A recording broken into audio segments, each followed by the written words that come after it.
华人世界，欢迎点击上方 CCTV 华人世界关注我们。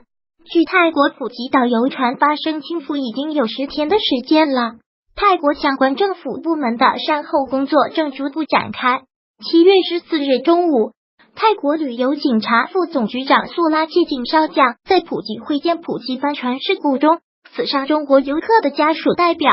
向家属们表达慰问，并就赔偿安抚及后续调查事宜与家属们交流。家属代表主要向素拉切景少将提出以下诉求和疑问，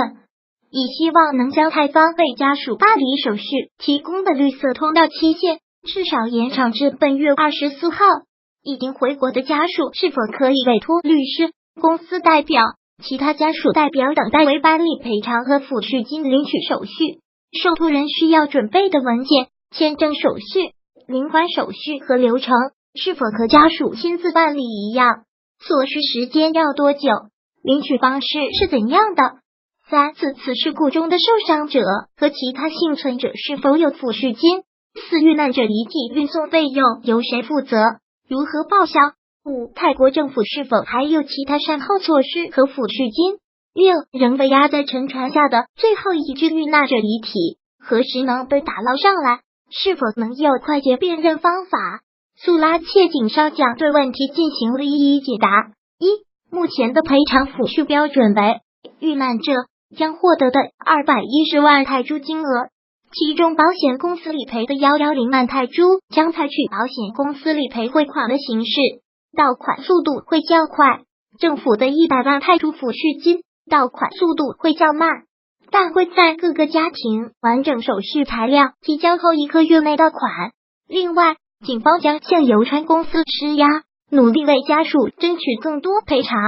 至于赔偿抚恤的具体流程和细节，将联系负责专人与家属沟通解释。泰国海军和中国救援队已经连续多日合作打捞沉船和最后一具遗体，但由于水太深且沉船海域有急流，一直未能成功。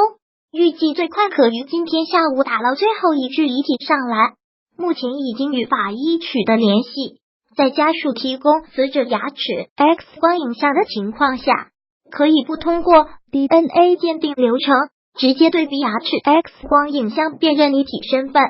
3级各起安排旅游警察专人1对1全程协助最后一具遗体的遇难者家属办理辨认身份、火化、送家属回国、领取金额等全部过程。事故受伤者的泰国政府抚恤金额为不超过50万泰铢，是伤势轻重及与不等的金额。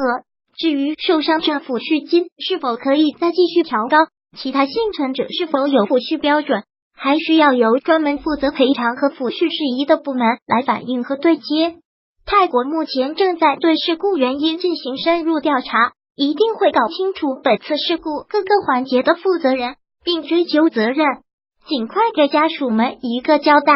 此外，泰国此后会更加严格的进行旅游安全检查，最大程度保障游客安全，并会向船主方施压，要求他们对遇难者家属做出合理的赔偿，为遇难者家属争取最多的补偿措施。普吉涉事船公司负责人潜逃又自首，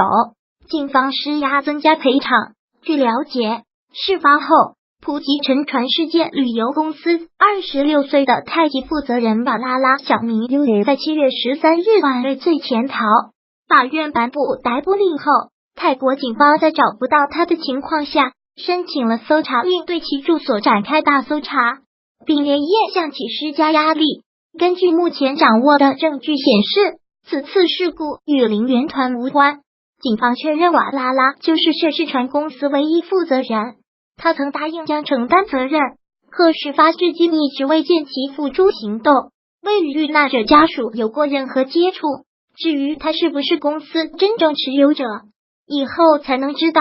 现警方正从多方向其施压，逼他拿出让遇难者家属满意的赔偿方案。瓦拉拉称还需额外时间，不管怎样，警方将监督其给遇难者家属一个交代。